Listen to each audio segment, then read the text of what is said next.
Into Google's Live. It's Tuesday. It's the Beck Scrum. It's Sam and Michael are here. I have just been in a session with Mikhail, and we've put together a proposal with costings for the Minot Boat project, and I've just sent that off to the client, and we will see what they say. I'm kind of proposing a design sprint start to the thing, and we'll see how that goes down. As well as the costings I've proposed.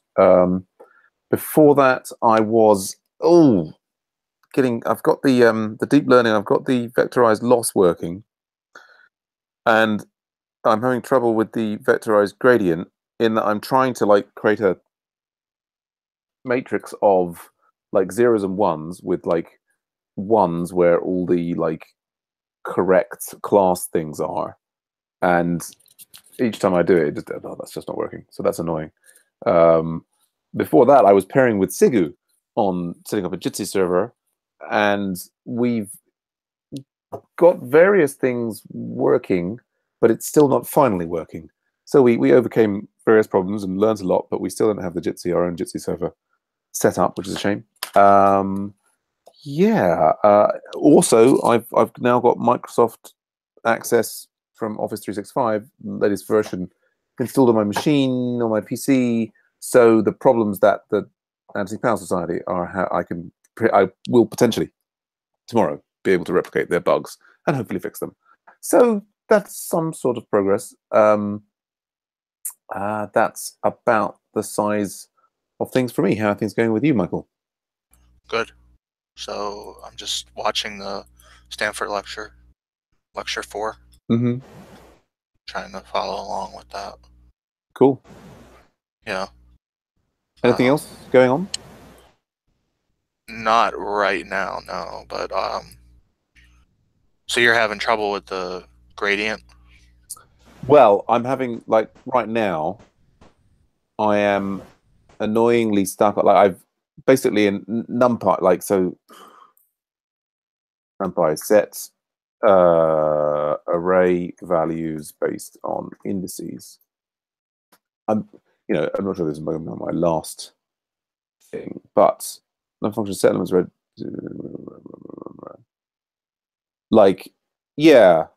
So I'm seeing that in principle you can have so do you once you unblock this, do you know where you're going? Yeah, I mean, I think I've pretty much got it working once. This is maybe what I did, I think I had something similar to this, but I just did broadcasting. Right. Yeah, I mean, the thing that I notice in this answer here is this person is sort of mentioning the indices, but then they're kind of rather than it being it actually seems to be this index counts from the very beginning of the everything, rather than I'm imagining I've got indices okay, for the first row. So what do you actually need to do? Well, I've got I'm constructing the full array of arrays of all of the exponents of the outputs over the sum of the outputs of those rows, right? So I've got, and then basically I need to subtract one from the element in those rows that was the correct one. Oh. Which I remember my whole the whole approach is wrong, but it's kind of we've got an array where we've got. I mean, that alternative form that they put in the notes is really nice, I think. Okay.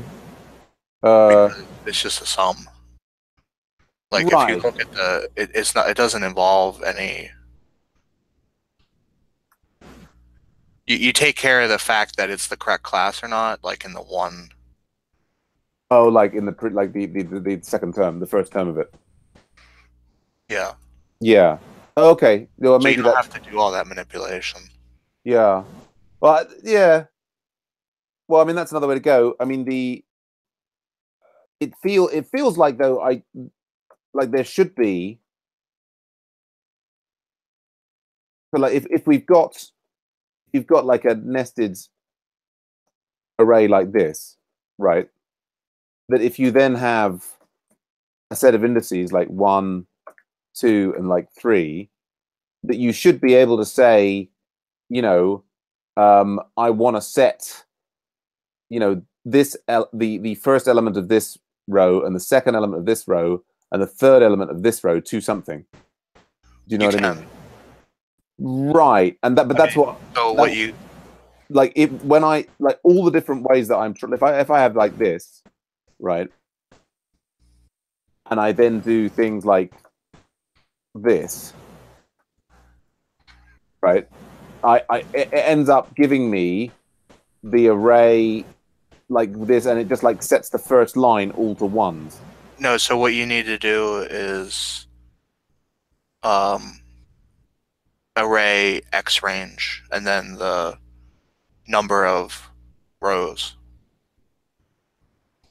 Like whatever the rows, the dimension is. That'll give you basically like 1, 0, 0, whatever. And start with a thing that's zeroed out. Yeah. I've got the zeroed out thing of the right.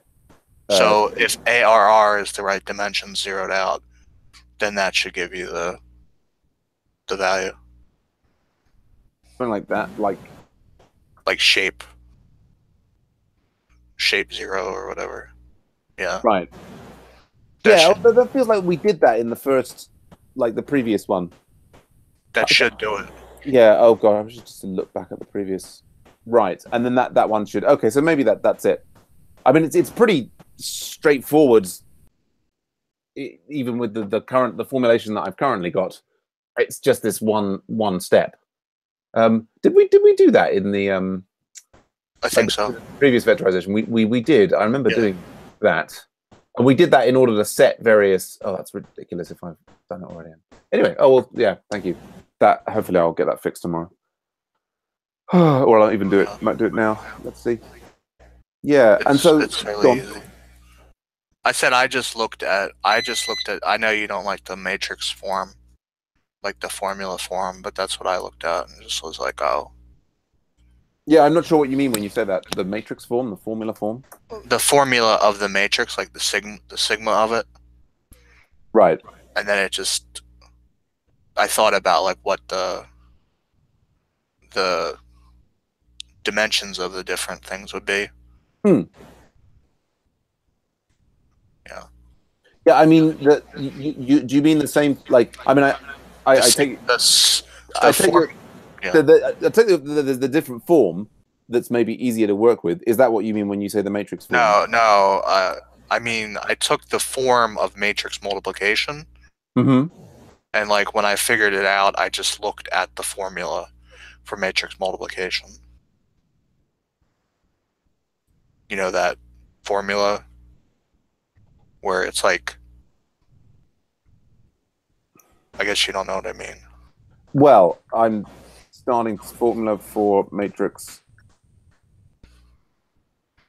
Yeah. It basically comes down to 2 matrix multiplications and then add it together, at least in the second form.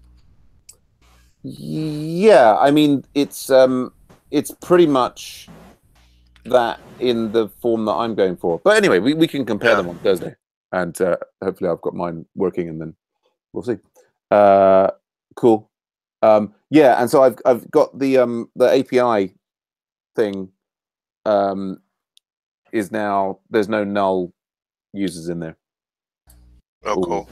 So do you have it with like the formula? I mean, we don't have it yet, so that it takes care of upgrading memberships, or is that?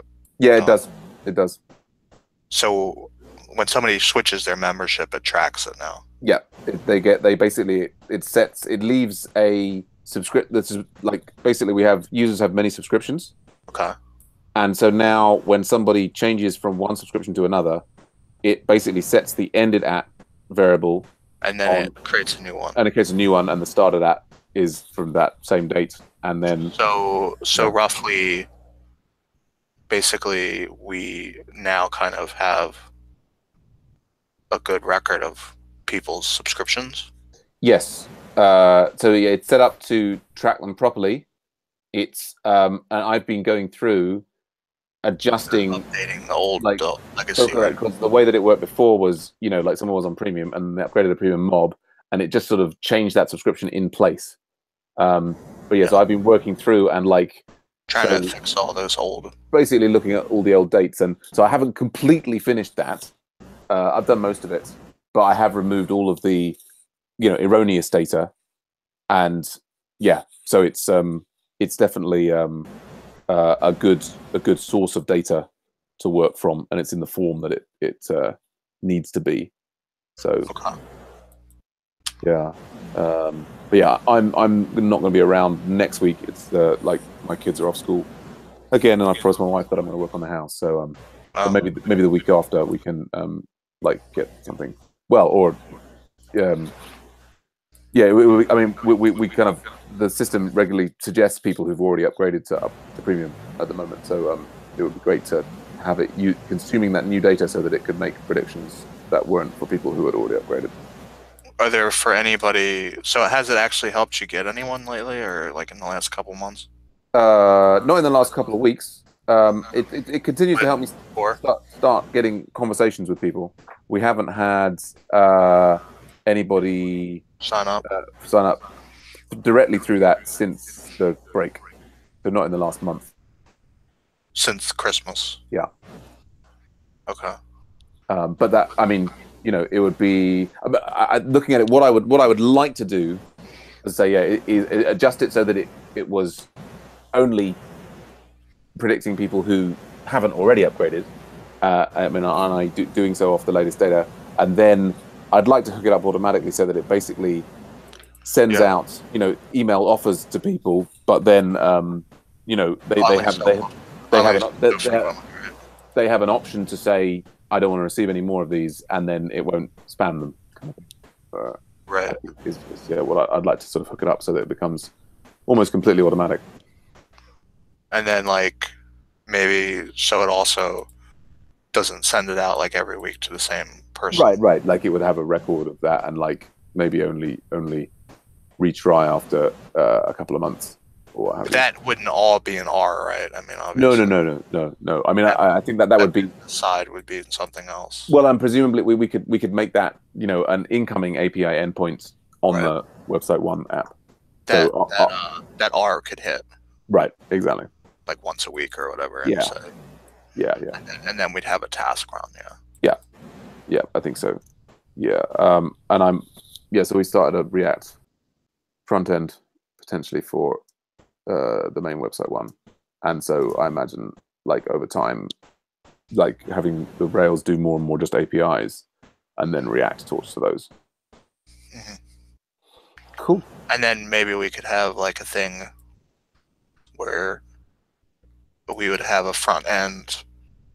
We would have a record of who was offered what. Yeah, totally. Signed up, and then we could have an analytics front end that could be consumable by humans, administrators, just to look at and be yeah, absolutely. Reports or whatever. Well, and that's interesting, isn't it? I wonder if that could then be another data source that would be fed back in. So it's if the system knows that it's made a suggestion, and that they, I guess independent.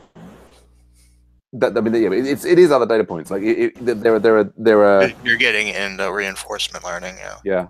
Yeah, absolutely. But I don't really know a lot about that yet. So, but I do want to know about it. Yeah, well, we'll get it. Hopefully, we'll get into it on the. But yeah, so next week I'm going to be off. But yeah, anyway, I'll see you on Thursday. All right. So you won't be around next Thursday for the mob. No, I will be. I got to work and fix things in the house. But I will. So yeah, and then up to you guys whether you will run it or take a break or what you want to do. All right. Cool. Bye. All right. Good to see you. Bye for now.